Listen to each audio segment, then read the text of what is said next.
Bonsoir, chers participants, chers amis rotariens, chers amis de Rotariens, chers amis gouverneurs des 17 autres districts de France et de Belgique, et de plus loin encore. Merci d'être présents ce soir à cette première vidéoconférence organisée par le district 1680. Le sujet est d'actualité.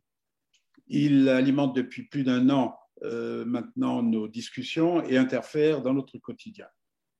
Faire un point d'étape nous paraissait utile, voire indispensable, avec l'arrivée des vaccins et maintenant des variants. Holger Knack, le président international 2020-2021, demandait dans un récent édito que les Rotariens partent en croisade et parlent de la vaccination, qu'ils soient présents dans le débat.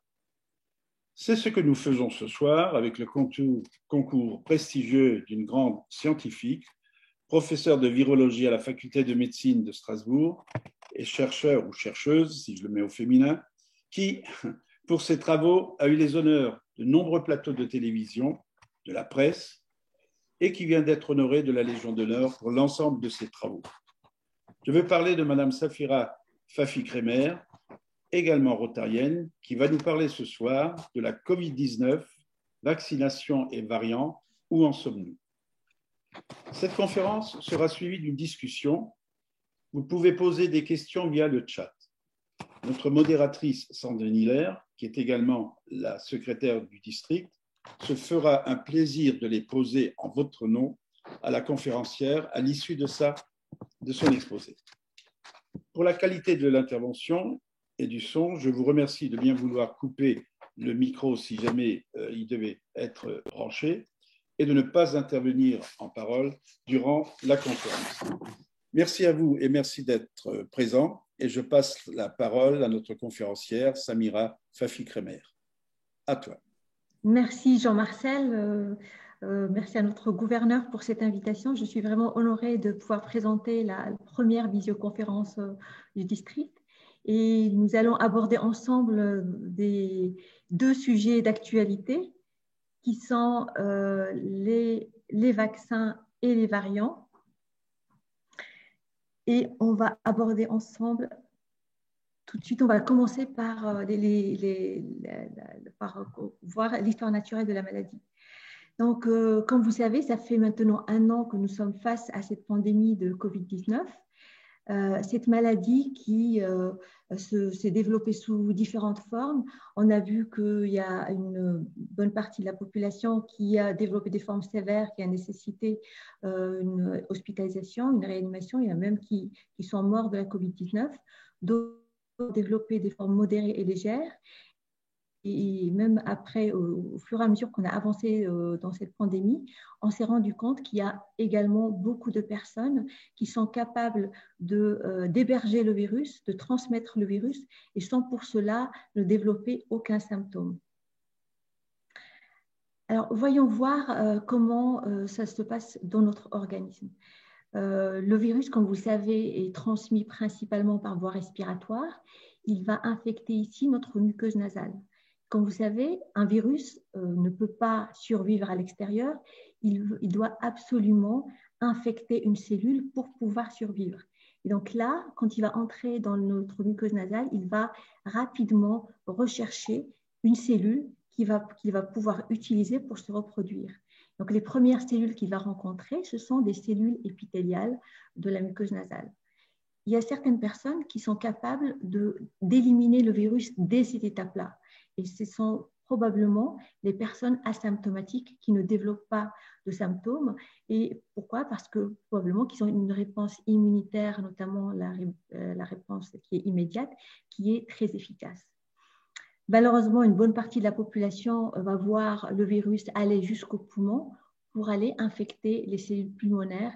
Et là, on va avoir une pneumopathie et ça peut même s'aggraver chez certains avec une forme d'hyperinflammation, on parle un peu d'orage cytokinique et une maladie qui peut s'aggraver si la personne ne peut pas éliminer le virus. Maintenant, si on regarde de plus près ce qui se passe dans la cellule. Donc là, vous avez, ça c'est une cellule qui a été infectée par le virus. Donc vous voyez que le virus, il entre ici. Que fait le virus? Vous voyez qu'il fait le bazar. il va injecter son matériel génétique, qui est l'ARN, et cet ARN va se multiplier des milliers de fois. Il va également produire des protéines virales, des protéines qui sont délétères pour la cellule parce que le virus a la capacité de détourner, grâce à ces protéines, la machinerie cellulaire pour pouvoir se reproduire et fabriquer de nouveaux virions. Et donc, quand il fabrique de nouveaux virus à partir de la cellule, cette cellule elle est détruite et elle meurt. Heureusement, notre organisme est capable de nous défendre et de développer ce qu'on appelle une réponse immunitaire pour arrêter les dégâts très rapidement. Et cette réponse immunitaire, elle est schématisée dans ces diapositives de manière très simple, mais on voit déjà quels sont les 3 bras de notre réponse qui nous permettent de survivre aux infections. Donc, il y a la réponse innée, c'est-à-dire une réponse immunitaire immédiate dès que le virus ou n'importe quel agent pathogène d'ailleurs entre dans l'organisme, eh bien, on a une sorte des cellules qui sont là comme des gardiens qui vont aller et ils vont éliminer le virus en lui jetant des molécules qui sont des molécules antivirales. Et donc, des fois, si cette réponse immunitaire innée est très robuste, on peut éliminer le virus dès l'entrée dans les premières cellules. Et puis, donc, cette réponse immunitaire immédiate, elle se fait dans les heures qui suivent l'infection et ceci laisse à notre organisme de s'adapter à ce nouveau virus et de développer ce qu'on appelle une réponse adaptative, c'est-à-dire qu'elle va reconnaître spécifiquement le virus.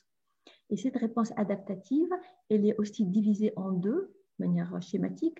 Il y a la réponse cellulaire T, donc ce sont ces cellules rouges qui vont attaquer la cellule infectée, parce qu'une cellule infectée, ça veut dire, ça correspond à une usine à virus. Donc, ils vont tuer tout de suite ces cellules qui sont infectées.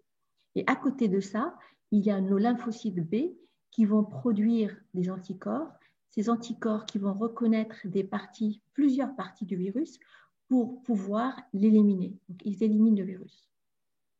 Et donc, c'est la bonne nouvelle de cette infection du coronavirus qui a été démontrée par les différentes études, dont une qui a été, même 2 qui ont été réalisées dans notre laboratoire, qui permet de dire que la grande majorité des personnes qui sont infectées par le SARS-CoV-2 développent une réponse immunitaire.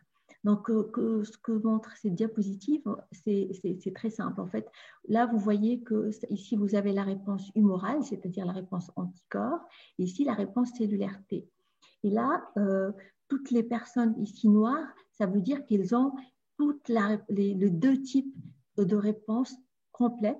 Et puis, quand ça change de couleur, c'est-à-dire qu'il y a une ou l'autre réponse qui va manquer. Et on voit quand même que la majorité ont une réponse immunitaire robuste basée sur les 2 bras, c'est-à-dire les anticorps et les cellules T. Alors, il y a quelques personnes qui ne développent pas d'anticorps, mais il y en a vraiment très peu. Et puis, quand on suit ces personnes-là au cours du temps, là aussi, très bonne nouvelle, on voit que jusqu'à 9 mois, les personnes continuent à garder une réponse immunitaire robuste. Certes, on ne va peut-être pas retrouver les taux aussi élevés, notamment d'anticorps qu'on a vu au début, mais vous voyez que la majorité ici, tout ce qui est coloré, ça veut dire que ce sont des personnes qui ont gardé l'une ou l'autre ou bien les 2 réponses immunitaires. Donc, pour se protéger, évidemment, donc, vous savez, le vaccin, il doit mimer l'immunité, pouvoir permettre à la personne vaccinée de développer une réponse immunitaire robuste, au moins égale, voire supérieure à celle qui est développée par une infection naturelle. Et donc, voilà, c'est ce qui nous ramène au vaccin contre le Covid-19.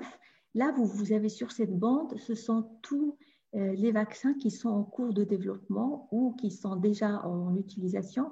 Vous voyez qu'au total, il y en a 183 vaccins en développement, en 89 encore dans le modèle animal, et puis là, je crois que ça fait 94 qui sont déjà testés chez l'homme. Et là, je vous ai mis les différentes catégories de vaccins qui existent actuellement. Donc, il y a, on part du plus classique vers les plus modernes. Les vaccins classiques, c'est un virus inactivé, c'est-à-dire qu'on a pris le virus, le vrai virus, on l'a mis en culture pour le faire pousser, et puis on l'a inactivé soit à la chaleur, soit avec des produits chimiques pour qu'il ne soit pas infectieux, pour qu'il puisse juste exprimer ses protéines pour être reconnu comme un antigène, c'est-à-dire pour qu'on puisse développer des anticorps contre ce virus. Et ce type de virus, il est très classique, il a été utilisé pour la grippe ou même pour d'autres virus. Il y a ensuite les vaccins à base de protéines. C'est le principe du vaccin Novavax, c'est-à-dire qu'ils ont produit juste la protéine du virus qui est à sa surface, c'est la protéine S, je vous en dirai un mot tout à l'heure, et ils injectent cette protéine, et puis, comme c'est une protéine, elle est capable de générer une réponse immunitaire. Et puis, il y a des vaccins modernes à base de vecteurs adénovirus. J'en dirai un mot tout à l'heure un peu plus précisément parce que l'AstraZeneca en fait partie. Et puis, il y a les vaccins à ARN, Moderna et BioNTech. Alors, pour comprendre le mécanisme de ces vaccins, il faut savoir que le premier rôle de ce vaccin, c'est d'empêcher le virus d'entrer dans la cellule. Donc, comme je vous ai dit tout à l'heure, le virus, pour entrer dans la cellule, il va utiliser les protéines, ces picots, qui sont à sa surface. Ces picots s'appellent la protéine S. Cette protéine S, elle est très importante. Pourquoi? Parce que c'est elle qui va reconnaître une sorte de serrure qui est au niveau de la cellule. On parle de récepteur. Elle va le reconnaître et donc elle va faire une liaison avec ce récepteur. Et c'est cette liaison qui va permettre au virus de rentrer.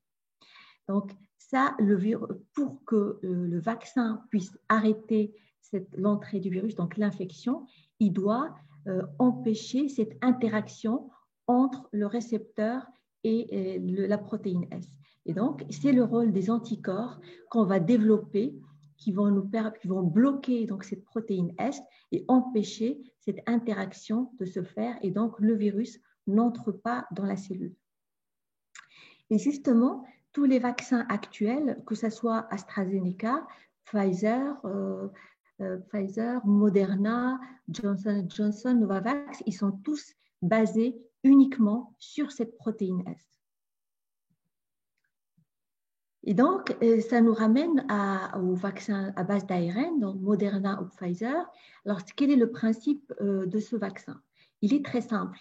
En fait, c'est la personne qui a découvert ça, elle a vraiment eu une idée de génie, puisqu'ils vont utiliser la cellule comme une machine à produire la protéine nécessaire à stimuler notre réponse immunitaire. En fait, ils ont mimé un peu ce que fait le virus quand il entre dans la cellule, mais de manière beaucoup plus propre. À savoir que cet ARN messager, c'est un produit qui est très labile, il est très fragile, il se détruit très rapidement. Donc, c'est pour ça qu'ils l'ont entouré avec ce qu'on appelle une lipoparticule.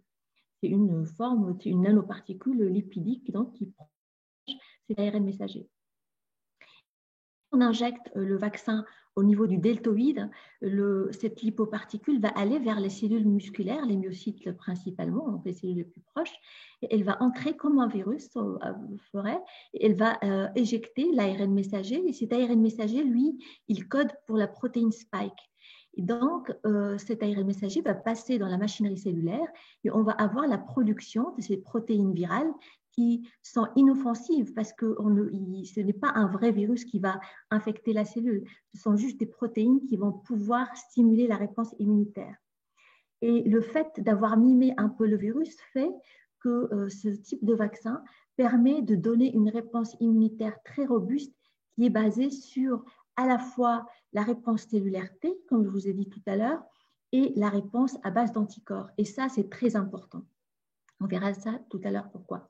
Alors avant, juste pour devancer un peu certaines questions qui m'ont été posées par certains, et si jamais d'autres personnes se la posent, c'est cette histoire que certaines personnes ont peur qu'on leur injecte de l'ARN messager viral dans leurs cellules. Alors, j'aimerais vous dire que quand on est infecté par le virus, donc c'est ce que je vous ai montré tout à l'heure, ce n'est pas un ARN messager d'une protéine qu'on vous injecte, c'est des milliers d'ARN et des milliers de protéines et de ARN messagers qui codent pour différentes protéines beaucoup plus longues, beaucoup plus importantes. Donc, et ça, c'est pour vous dire que c'est complètement anodin d'injecter un ARN messager qui va utiliser notre cellule. Alors, ces vaccins ont la particularité d'être très fragiles parce que c'est un ARN, d'où la condition sine qua non de leur conservation, c'est de les garder à moins 80 degrés ou à moins 20 degrés. Et c'est ce qui a fait toutes les problématiques de logistique qu'on a vues, que nous avons rencontrées. Et d'ailleurs, et c'est ce qui va probablement limiter la distribution de ces vaccins dans des pays qui ne pourront pas assurer ce genre de transport. Vous savez également que les vaccins ARN nécessitent 2 doses. Donc, la première dose, c'est pour stimuler une première fois notre réponse immunitaire. Donc, on va développer à la fois des anticorps et des réponses T. Et la deuxième dose, c'est pour renforcer la réponse mémoire, c'est-à-dire qu'on va booster notre réponse immunitaire pour que quand on rencontre le virus plus tard, donc c'est l'action du vaccin normalement, c'est de pouvoir produire des anticorps en grande quantité, en quantité suffisante pour contrer le virus. Et donc, il faut savoir également qu'entre 2 doses, il faut un minimum de semaines. Il ne faut pas, et ça c'est démontré par les scientifiques, il ne faut pas réduire. Si on réduit la durée entre les 2 doses en dessous de 3 semaines, on diminue l'efficacité du virus. Et donc, on peut, dans ce délai entre les 2 doses, on peut aller jusqu'à 6 semaines. Donc ça, c'est le vaccin à base d'ARN. Maintenant, le vaccin AstraZeneca, qui est à base d'adénovirus. Alors, c'est quoi un adénovirus? Un adénovirus, ça appartient à une famille de virus qui est très répandue. Pour vous donner un exemple, un adénovirus, il y a un type d'adénovirus qui donne des gastro-entérites chaque année, pendant toute l'année. Il y a l'adénovirus qui donne les conjonctivites. Donc, si vous voulez, toute notre vie, on peut être infecté par des adénovirus. Donc, ce sont des virus qui peuvent entraîner des maladies bénignes, mais leur particularité, et c'est schématisé ici, c'est qu'ils ont une forme octogonale, c'est une capside, c'est pas une enveloppe, mais c'est l'extérieur de ce virus, ça s'appelle une capside. Et là, la capacité de stimuler la réponse immunitaire de manière très forte. C'est-à-dire que si on utilise un vaccin à base d'adénovirus, on n'a pas besoin d'utiliser un adjuvant. Et là, donc, dans ce vaccin à base d'adénovirus, les chercheurs ont vidé le virus de son matériel génétique pour qu'il ne puisse pas se répliquer. Donc, le virus, il est anodin. Ils lui ont injecté à l'intérieur un ADN qui va coder pour le gène de la protéine S du SARS-CoV-2. C'est-à-dire, pour qu'il puisse exprimer la protéine. Et là, donc, vous voyez que ce virus, l'adénovirus, il a la capacité d'entrer dans nos cellules. Donc, quand on l'injecte là aussi dans le deltoïde, il va aller vers les cellules les plus proches, il va entrer dans la cellule, et là aussi, il va utiliser la machinerie cellulaire, il va mimer un peu ce que fait déjà le virus, c'est-à-dire on va avoir une production d'ARN messager. Et puis la deuxième étape, c'est exactement ce qui se passe avec le vaccin ARN messager. On a la production de protéines et de la protéine S. Donc cette production de protéine S fait que la cellule là aussi va l'exprimer. Donc il n'y a pas de virus, il n'y a pas de vraie infection, c'est juste la production de protéines qui sont nécessaires pour stimuler notre réponse immunitaire. Et donc, là aussi, l'intérêt de ce type de vaccin, c'est qu'il est capable d'induire à la fois la réponse immunitaire cellulaire T et la réponse immunitaire à base d'anticorps. Maintenant, quand vous êtes vacciné, on vous a probablement dit que… juste avant de finir avec le vaccin d'AstraZeneca, là, c'est un peu différent des vaccins ARN messagers. Et d'ailleurs, c'est ce qui fait qu'il est plus facile, on le voit dans des pays comme le Maroc, l'Égypte, ils ont pu l'avoir parce que la conservation se fait seulement à 4 degrés. En revanche, là, il faut être vigilant. les 2 doses, elles doivent être espacées de minimum 9 semaines. Et là, ça a été encore démontré avec une publication qui est sortie cette semaine, que si on réduit la durée à 4 semaines, on diminue fortement l'efficacité du vaccin. Donc, c'est 9 à 12 semaines de délai entre la première et la deuxième dose. Alors, quand je vous disais, quand vous êtes vacciné, on vous a dit que vous allez faire des effets secondaires. Alors, les effets secondaires, pour ceux qui n'ont pas été encore vaccinés, moi, je l'étais, je peux un peu témoigner, j'ai eu juste cet effet secondaire-là, où j'ai eu une petite douleur au niveau de l'épaule qui a duré 1 jour et demi. Donc, ça, c'est l'effet secondaire qu'on rencontre le plus couramment. Mais certaines personnes peuvent avoir une fièvre ou un tremblement, d'autres ils peuvent avoir un mal de tête, d'autres sont fatigués ou ont des douleurs musculaires ou articulaires. Mais il faut savoir que ces effets secondaires qui peuvent être vus également avec d'autres vaccins qui ne sont pas spécifiques au Covid, ils sont de courte durée. En général, entre 1 jour, maximum 3 jours. Il faut savoir également qu'ils sont moins fréquents chez les personnes âgées, donc ce qui veut dire qu'ils sont beaucoup plus fréquents chez les jeunes. Plus on est jeune, plus ils ont observé de réactivité, mais qui reste évidemment toujours anodine. Et aussi, ce qui a été remarqué chez les personnes qui ont été vaccinées, c'est que ces effets secondaires seraient plus fréquents après la deuxième dose. Mais là aussi, je peux dire que quand je vois les gens autour de moi, c'est très individu dépendant. Je pense qu'on réagit tous différemment. Et ce qu'il faut retenir, c'est que s'il y a des effets secondaires, ils sont vraiment anodins et ils se résolvent très rapidement. Donc, comme je disais, c'est l'intérêt de ces vaccins, c'est qu'ils sont très efficaces. Notamment les vaccins Moderna et Pfizer, où vous voyez, on est arrivé jusqu'à 95%, ce qui est énorme. Celui d'AstraZeneca, c'est entre 60 et 90% selon les dosages. Mais là, avec ce vaccin, il manque encore des études, mais en tout cas, les études de phase 1 et de phase 2 ont montré qu'il était également très efficace. Et on peut comparer les vaccins de Covid-19 à ceux de la grippe. Ceux de la grippe, dans les meilleures années, quand vraiment le vaccin est efficace, on est autour de 50 à 60%, tout âge confondu. Donc, pour vous dire que non seulement on a pu développer des vaccins extrêmement efficaces, extrêmement rapidement, mais en plus avec une très grande efficacité.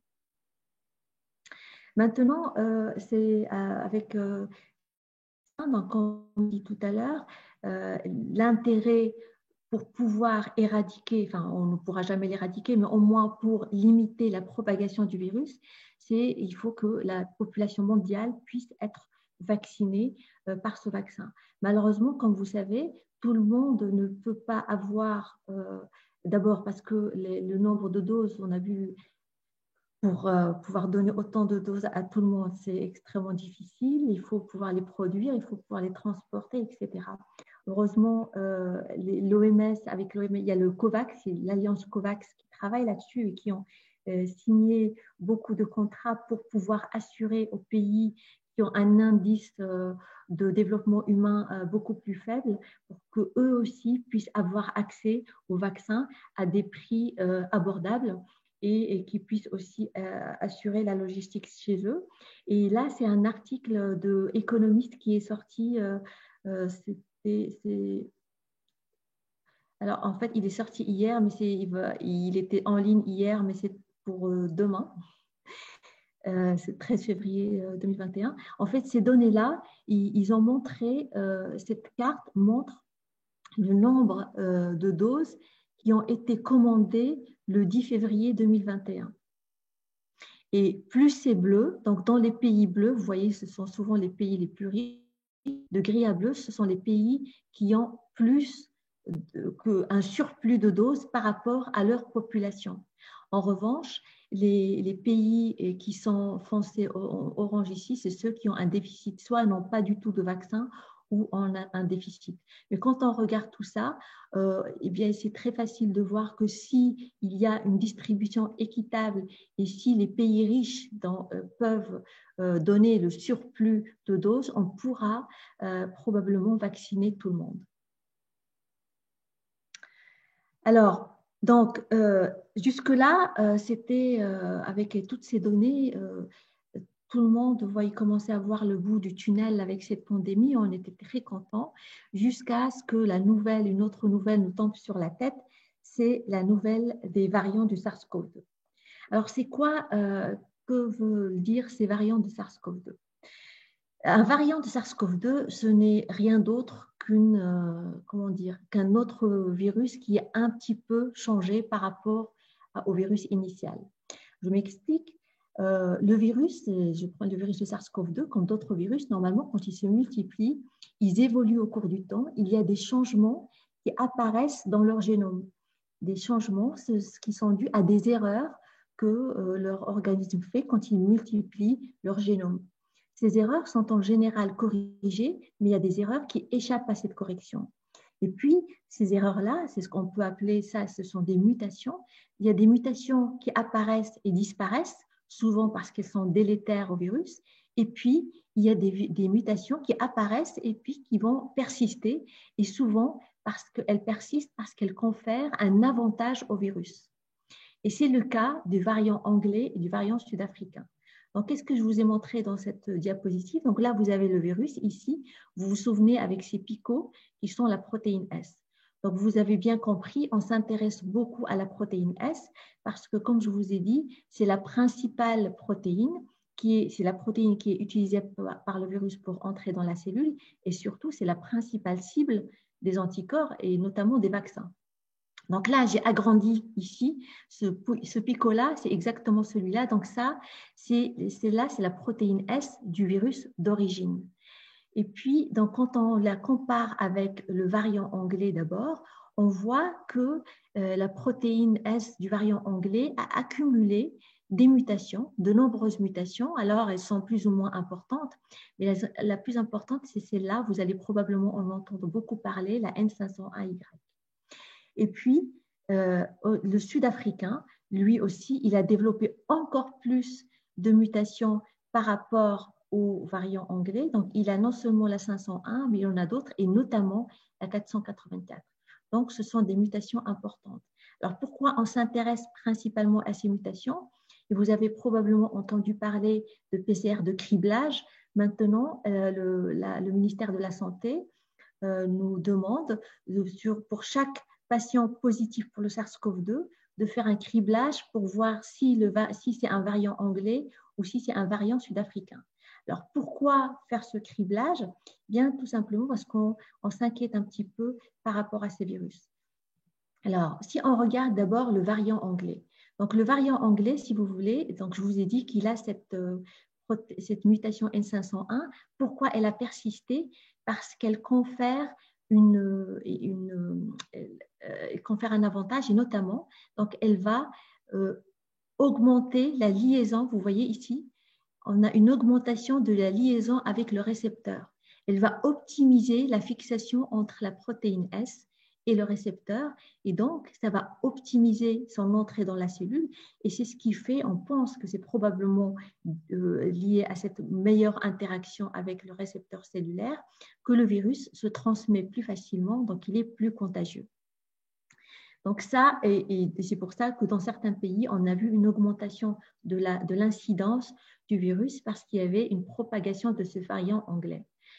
La bonne nouvelle, c'est que cette mutation-là n'a pas d'impact sur les anticorps. C'est-à-dire que les vaccins actuels, ils sont très efficaces aussi bien sur le virus classique que sur le variant anglais. Donc, il n'y a pas de différence. Maintenant, si on regarde le variant sud-africain, donc rappelez-vous, je vous ai dit par rapport à cette mutation 484, cette mutation 484, elle est un peu plus embêtante. Pourquoi? Parce qu'elle va entraîner une diminution de la reconnaissance de la protéine par l'anticorps. Vous voyez, donc, s'il y a un petit changement, l'anticorps ne la reconnaît plus, et si l'anticorps ne la reconnaît plus, ça veut dire qu'il va laisser, le virus pourrait plus facilement aller infecter la cellule. Mais là, ce sont des analyses qui ont été réalisées au laboratoire, donc on n'a pas encore les preuves parfaites que c'est vrai, mais il y a quand même on suspecte cette mutation d'entraîner un certain échappement aux anticorps, et d'où l'hypothèse que certains disent que peut-être mais ça n'a pas été vérifié, je répète, c'est toujours encore une question qu'on pourrait, si on a des anticorps qu'on a développés avec l'ancien virus, c'est possible qu'on puisse se réinfecter avec le variant sud-africain. Et là, ce ne sont que des hypothèses. Mais ce qu'il faut faut pas oublier, et j'aime bien toujours regarder le verre à moitié plein, c'est que, et ça, tous les scientifiques s'accordent pour le dire, c'est que si cette mutation atteint l'efficacité des anticorps, en aucun cas elle n'a atteint l'efficacité de la réponse cellulaire T. Et rappelez-vous, je vous ai dit que c'est aussi une arme qui est très importante, qui nous permet de nous protéger contre le virus. Il faut savoir aussi que même si dans le cas vraiment où il y a des variants qui émergent ou qui soient résistants au vaccin, il faut savoir que l'intérêt de ces nouveaux vaccins, ces vaccins modernes, notamment les vaccins ARN, eh bien, ils sont facilement adaptables. Et d'ailleurs, que ce soit Moderna, Pfizer ou AstraZeneca, ils ont déjà commencé à implémenter leurs vaccins avec les nouveaux variants pour que la personne vaccinée développe directement des anticorps contre les nouveaux variants. Et retenir que si le meilleur moyen de limiter l'émergence des variants, c'est limiter la propagation du virus. Alors, en conclusion, et ce qu'il faut retenir, c'est que nous avons été face à cette pandémie très grave, mais finalement, nous avons eu de la chance parce que la science a pu faire avancer les choses extrêmement rapidement avec le développement de ces vaccins, donc développés en un temps record avec une très grande efficacité. Des vaccins qui sont capables d'induire une réponse immunitaire robuste à la fois cellulaire et anticorps. J'insiste parce que tous les vaccins ne sont pas capables d'induire des réponses cellulaires T. Et ceux-là, particulièrement, ils induisent une réponse cellulaire T. Et puis, le plus important qu'il ne faut pas oublier, c'est que tant qu'une grande majorité de personnes n'est pas vaccinée, il faut essayer de limiter la propagation du virus en maintenant les mesures barrières. Et en limitant la propagation du virus, on va limiter l'émergence des variants et donc préserver l'efficacité des vaccins que nous avons actuellement. Voilà, je vous remercie pour votre attention et pour vous dire qu'on est bientôt au bout du tunnel. Je vous remercie.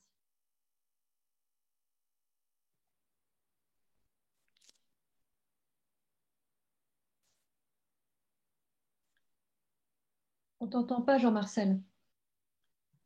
Voilà, ça va mieux comme ça. Oui, merci mille fois, Madame la professeure, pour ce brillant exposé qui nous éclaire un peu mieux sur cette pandémie que nous subissons maintenant depuis plus d'1 an.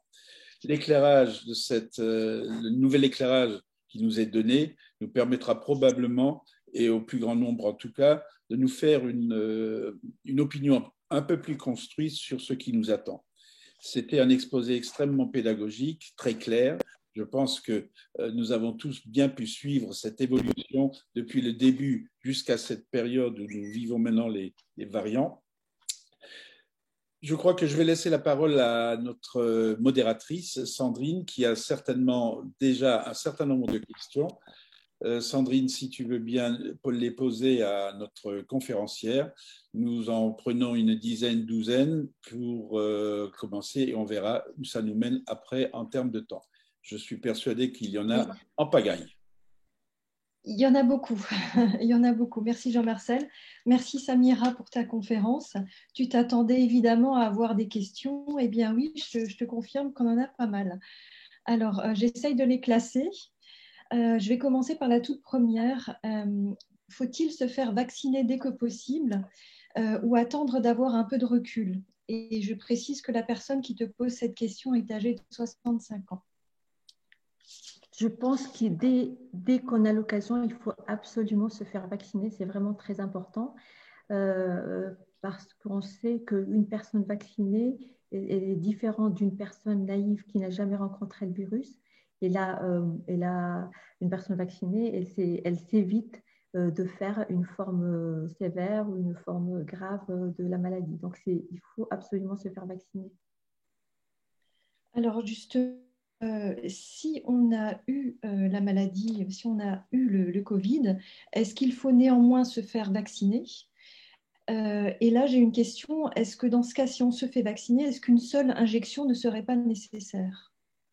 Alors justement, ça c'est une question. D'ailleurs, moi j'ai beaucoup milité depuis le début pour qu'on se limite à une seule injection. Donc là maintenant, ce qu'on sait, et vraiment on a les données très claires là-dessus. Si on a fait le Covid, euh, on peut se faire vacciner. Alors on dit que les personnes ne sont pas prioritaires, mais surtout on évite de se faire vacciner dans les 3 mois après le Covid. C'est mieux d'attendre au moins 3 mois parce qu'on sait que dans les 3 mois qui suivent une infection, on a encore assez d'anticorps qui nous protègent. Maintenant, si on a le Covid et qu'on va se faire vacciner, par exemple, on a fait le Covid au mois de mars ou on se fait vacciner. Donc là, l'HAS aujourd'hui, c'est ce que je disais Sandrine tout à l'heure, c'était le changement d'aujourd'hui. Elle a enfin donné l'information qu'on ne fait qu'une seule dose normalement chez les personnes Covid. Et ça se comprend pourquoi parce que quand on est infecté, donc ça veut dire c'est comme si c'était la première dose. Et la première, et quand on fait le vaccin, c'est comme si c'était déjà le boost, la deuxième dose vaccinale. Et la très bonne nouvelle, une étude là aussi qui est sortie cette semaine, a montré que les personnes qui sont Covid positifs, qui ont reçu une seule dose, leurs anticorps pulvérisent complètement le sud-africain, le variant sud-africain. Donc, ils ne résistent pas du tout. Et d'ailleurs, de plus en plus d'études montrent que si on a un taux d'anticorps élevé, eh bien, on peut contrer tous les variants, quels qu'ils soient, en tout cas ceux qui circulent actuellement. Alors, oui, justement, je rebondis sur les variants. J'ai beaucoup d'interrogations sur les variants. Alors, déjà, est-ce qu'il faut absolument savoir, quand on est infecté, si on est infecté par un variant ou non? Tu n'as pas parlé du variant brésilien. Est-ce qu'il y a des spécificités concernant ce variant brésilien? Est-ce que les vaccins sont efficaces contre tous les variants? Et une dernière question que j'aime beaucoup, c'est est-ce qu'on aura un variant français? Alors, pour répondre dans l'ordre, je n'ai pas parlé du variant brésilien parce qu'il n'y a pas beaucoup d'études, mais surtout, il n'a pas beaucoup circulé, mais et surtout aussi qu'il a la même mutation, la 484, que le sud-africain.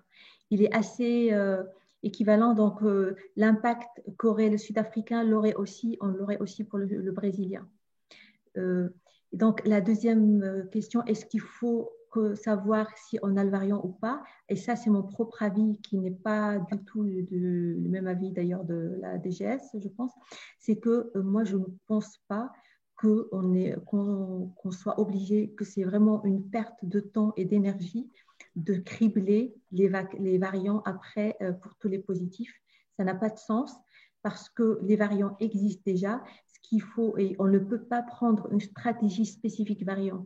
Le virus, c'est le virus, variant ou pas, il se transmet, point. Donc, on doit s'isoler, pareil, qu'on est variant ou pas.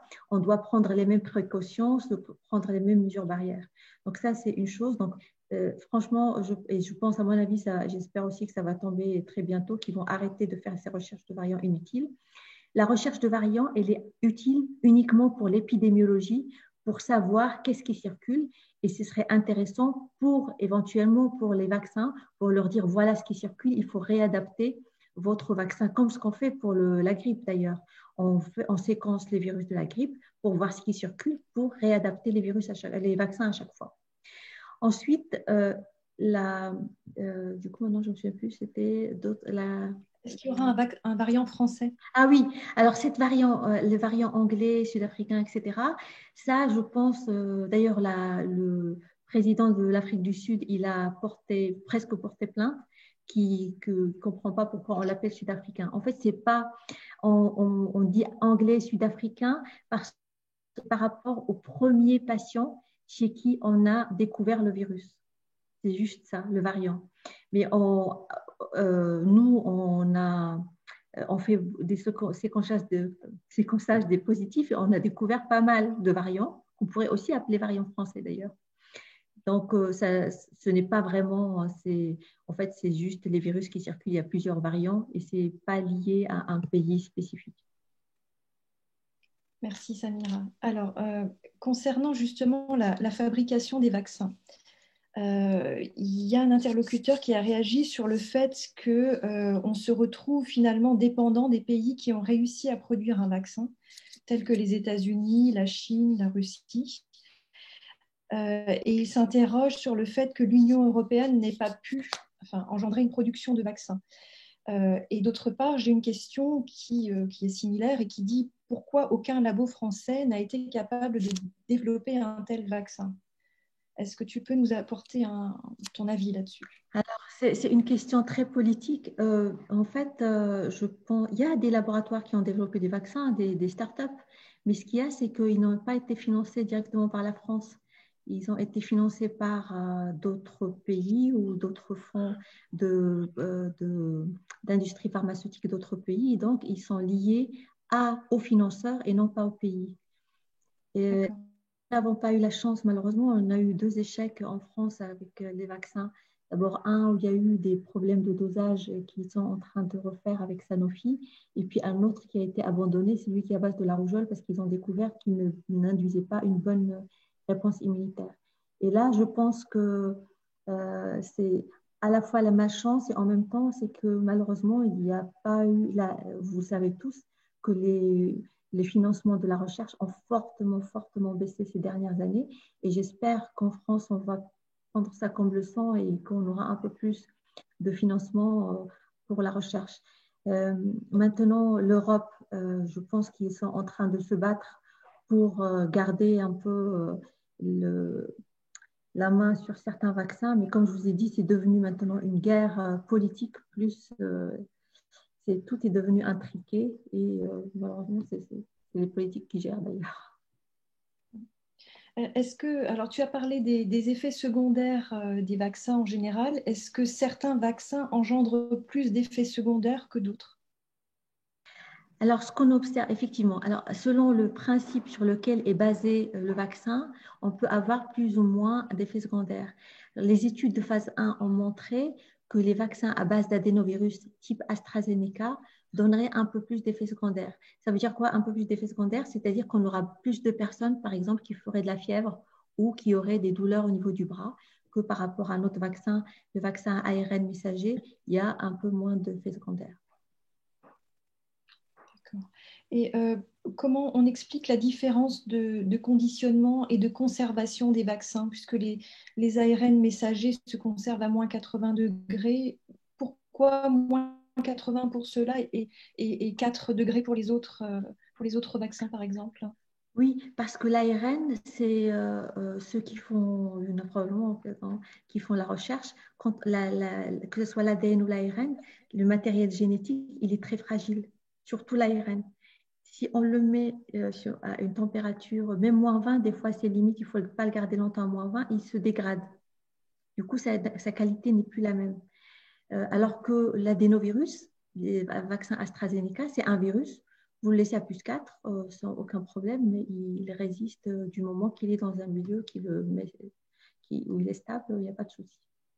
C'est vraiment par rapport au principe là aussi du vaccin. Alors, il y a toujours énormément de questions sur les vaccins, mais il y a aussi une question, quelqu'un a posé la question de savoir est-ce qu'il y a un traitement efficace contre la maladie? En sortant du coup du domaine du vaccin, est-ce qu'on a aujourd'hui un traitement adéquat? Alors, on a 2 soucis, parce qu'on a 2 types de maladies dans le Covid. On a la première phase, la phase aiguë, on est malade à cause du virus parce qu'il se multiplie. Et la phase après le 7e et le 10e jour, on est malade parce qu'on a les dégâts de la réponse immunitaire qui s'est emballée. Donc, on a une inflammation. Donc, c'est pour ça que même le développement des médicaments et les essais qui ont été faits, il y a eu un peu un égarement au début.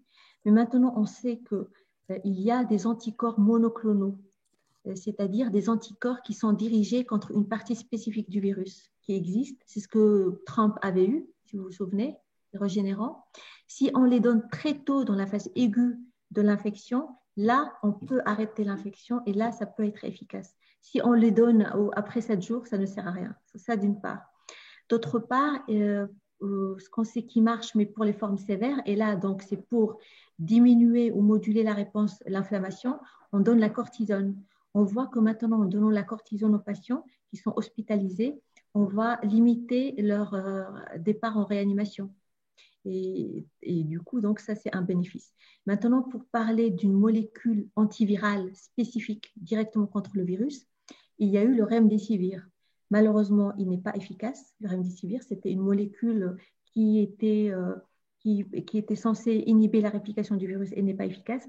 En revanche, il y a au moins 2 molécules qui sont en cours de phase clinique, qui sont très prometteuses. Elles ressemblent aux molécules qu'on utilise contre l'hépatite C. Et on pense que ces molécules-là, combinées peut-être entre elles, pourraient être données pour traiter la COVID-19.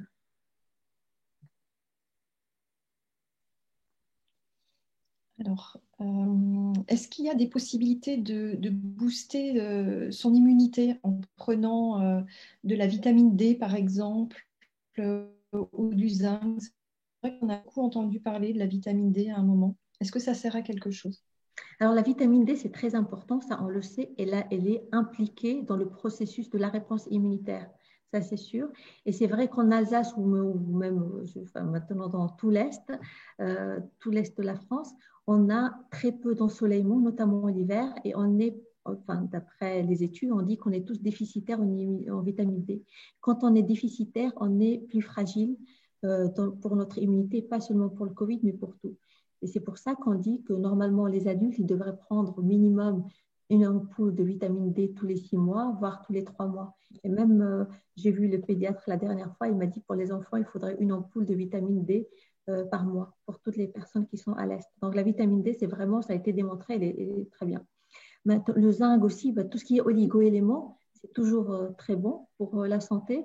Est-ce que c'est spécifique pour le Covid? Je ne pense pas, mais en tout cas, c'est tout ce qui peut booster, c'est vitamine C, le zinc, ça c'est très bien. Quelle est la durée de vie du virus? Une personne qui est infectée, qui rejette du virus, quelle est la durée de vie de ce virus sur une surface ou, Alors, il y a 2 choses. C'est soit à l'intérieur, combien de temps la personne va excréter, ou bien la durée de vie sur une surface sur une surface, je pense. Sur une surface. Sur une surface.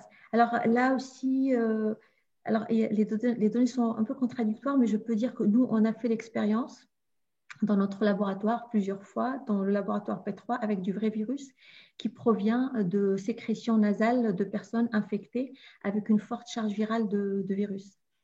Et on a essayé le plastique, on a essayé l'inox, le fer, le titane pour voir, avec dans une humidité constante, avec une température constante, pour voir est-ce que le virus résiste. Et au bout de 5 minutes, au bout de 5 minutes, ça diminue drastiquement. Au bout de 15 minutes, on n'avait pratiquement plus rien. Et en fait, ça explique bien parce que le virus le SARS-CoV-2, c'est un virus enveloppé. Et un virus enveloppé, il est très sensible à la déshydratation à l'extérieur. Et donc, il ne résiste pas très longtemps à l'extérieur. C'est pour ça, quand on dit, c'est bien de nettoyer les surfaces, évidemment, surtout si quelqu'un crache une grosse quantité sans le savoir, mais aller laver les aliments 10 000 fois, les laisser 2 heures avec l'eau de Javel et tout ça, je pense que si on lave les mains et on met les masques correctement, enfin, à mon avis, mais après, on ne sait jamais, je peux évidemment me tromper. Donc, voilà. Alors, je reviens sur les vaccins, Samira, parce que là, il y a toujours beaucoup de questions qui rentrent. Voilà, on s'est fait vacciner. Pendant combien de temps le vaccin qu'on a reçu va être efficace? Alors ça, on ne le sait pas pour le moment. On peut savoir juste par rapport aux données de phase 3 parce qu'on a un recul d'environ 3 mois. On sait qu'à 3 mois, les gens ont encore leurs anticorps. Mais personne, pour le moment, ne peut dire combien ce vaccin est efficace. Mais on peut imaginer que, vu les taux d'anticorps qu'on développe avec ces vaccins, ça va probablement être aussi individu dépendant, comme on a vu avec l'infection naturelle. Eh bien, on va, j'espère, au moins 1 an, voire plus, garder les anticorps. Ça veut dire qu'on sera appelé à faire une tous les ans finalement, parce qu'on ne va pas l'éradiquer, cette maladie. On va juste la contenir, en fait.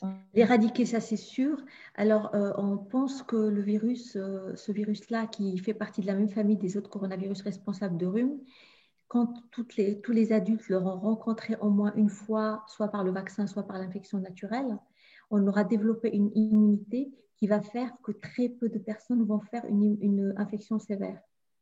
Et donc, peut-être que ça deviendra juste, enfin, on espère, juste un virus avec un rhume. On ne sait pas à quelle échéance, mais peut-être qu'entre-temps, il va falloir quand même s'immuniser. Alors, c'est possible qu'on refasse le vaccin, un rappel au bout d'une année pour réaugmenter notre taux d'anticorps, pour rebooster, ça c'est possible. Mais pour le moment, personne ne sait. Et alors, une fois qu'on est vacciné, on entend qu'on peut néanmoins être porteur du virus et transmettre ce virus. Est-ce que c'est vrai? Est-ce qu'on peut être porteur sain alors même qu'on a été vacciné? Oui, alors la différence entre une vaccination et une infection naturelle, c'est que le vaccin, vous le faites au niveau du deltoïde, d'accord, et ça passe par par le sang systémique.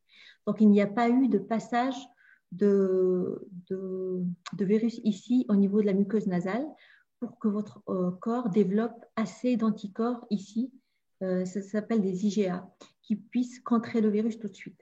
Et donc, au moins après la première dose, peut-être aussi la deuxième dose, si vous n'avez pas développé des taux d'anticorps très élevés, eh bien, il est possible que si vous rencontrez le virus, que vous pouviez être héberger le virus. Ce qu'on ne sait pas, c'est que est-ce qu'une personne vaccinée qui héberge le virus est capable de transmettre? Ça n'a jamais été démontré. Par contre, ce qu'on sait de plus en plus, mais il y a très peu de données pour le moment parce que ça vient juste de commencer, c'est qu'une personne qui a été vaccinée et qui a été infectée, qui a fait un portage asymptomatique, elle le garde très peu de temps. Le virus est très rapidement éliminé, contrairement à d'autres personnes qui sont infectées normalement sans être vaccinées, et là, le virus reste un peu plus lent. Alors, tu parlais tout à l'heure du traitement que Donald Trump avait reçu à l'époque. Est-ce que tu peux nous en dire plus et nous dire de quoi il s'agissait réellement? En fait, ce sont des anticorps monoclonaux. Les anticorps monoclonaux, c'est comme une sorte, comment dire, en fait, ce sont des patients. Comment on produit ces anticorps monoclonaux? Des patients qui ont été infectés, qui ont développé un très fort taux d'anticorps. D'accord? Donc, on va prendre leurs cellules et on va faire fabriquer à leurs cellules des anticorps contre une protéine, une partie du virus très spécifique. Et ces anticorps, du coup, quand vous les donnez, ça peut être comme un médicament, ils vont reconnaître très rapidement le virus, ils vont l'arrêter tout de suite. Et donc, il n'y aura pas de réplication. Et c'est ce qui a permis, et c'est ce qui permet, donc s'il n'y a pas de réplication, surtout au début, le virus ne fait pas d'invasion dans votre corps et donc il va aider énormément la réponse immunitaire. Et donc, il y a une résolution de la maladie qui est très rapide. Alors, j'ai une question j'ai plusieurs questions concernant les Covid longs. Pourquoi certaines personnes font des Covid sur plusieurs mois, font de la maladie sur plusieurs mois? Est-ce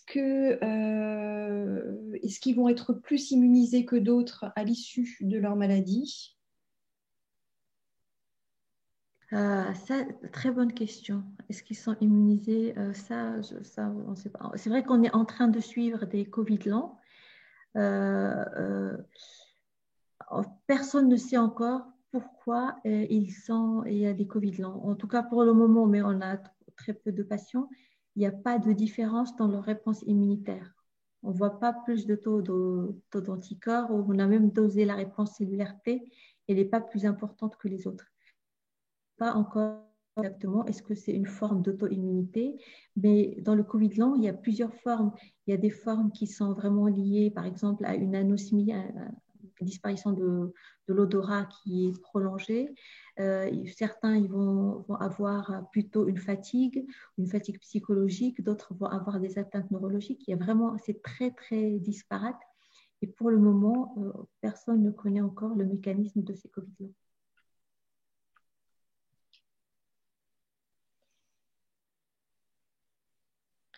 Alors, je regarde en même temps tout ce que je vois. Je crois qu'on a un petit peu fait le tour. Alors, j'ai une question très technique. Je vais peut-être même te la lire. La protéine spike doit rentrer dans la serrure de la cellule. Est-ce possible qu'il mute d'une façon de ne plus être reconnu par les anticorps? Dans ce cas, peut-on s'imaginer qu'elle ne rentre plus dans la serrure?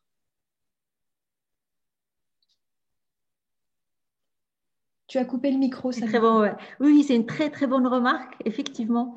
En fait, c'est ce qui fait quand je dis justement quand je dis des mutations qui apparaissent et disparaissent. En général, celles qui apparaissent, c'est souvent, enfin, c'est pas toujours le cas, mais souvent c'est pour échapper à la réponse immunitaire. Quand elles disparaissent, c'est quand c'est délétère pour le virus. C'est que ça l'empêche d'entrer. Donc probablement que ça arrive, mais du coup ces variants-là, on ne les voit pas parce qu'ils ne peuvent pas persister dans le temps. Ils disparaissent aussi bien, aussi rapidement qu'ils apparaissent. En ce qui concerne les enfants, Samira, est-ce qu'il faut aussi les vacciner? Alors, pour le moment, aucun vaccin n'a fait d'essai sur les enfants. Je pense, d'après les données dont on dispose actuellement, il est probablement… Mais bon, ce que je dis aujourd'hui peut être obsolète demain. Je préviens parce que je dis par rapport aux données que je connais actuellement, les enfants sont souvent asymptomatiques ou bien une forme légère. Donc, peut-être qu'il est inutile de les vacciner pour le moment et de les laisser ici, faire une infection naturelle. Ou une fois que les adultes sont vaccinés, il y aura cette immunité collective et donc ils seront protégés. Et pour le moment, je crois l'âge le plus bas qui a été testé, c'est 16 ans. Parce que je crois que c'est, je ne sais plus si c'est Moderna ou AstraZeneca, ils ont essayé de faire 12 ans, mais ils n'ont jamais réussi à inclure des patients. Donc, le minimum qui a été testé, c'était 16 ans. Encore des questions techniques. Pourquoi les anticorps monoclonaux ne sont pas utilisés couramment? C'est extrêmement cher. Je peux le dire parce que nous sommes en train de fabriquer les mêmes pour une autre maladie. C'est extrêmement fastidieux, très très cher à produire parce que en fait ça vient ça passe par d'abord il faut trouver les donneurs. Une fois qu'on a trouvé les donneurs, il faut extraire les anticorps. Et une fois qu'on a ces anticorps-là, il faut les développer et les faire à ce qu'ils soient injectables. Et ça nécessite beaucoup d'étapes qui les rendent extrêmement onéreux. D'ailleurs, ils sont très chers à l'achat, même très chers à produire et donc très chers à l'achat.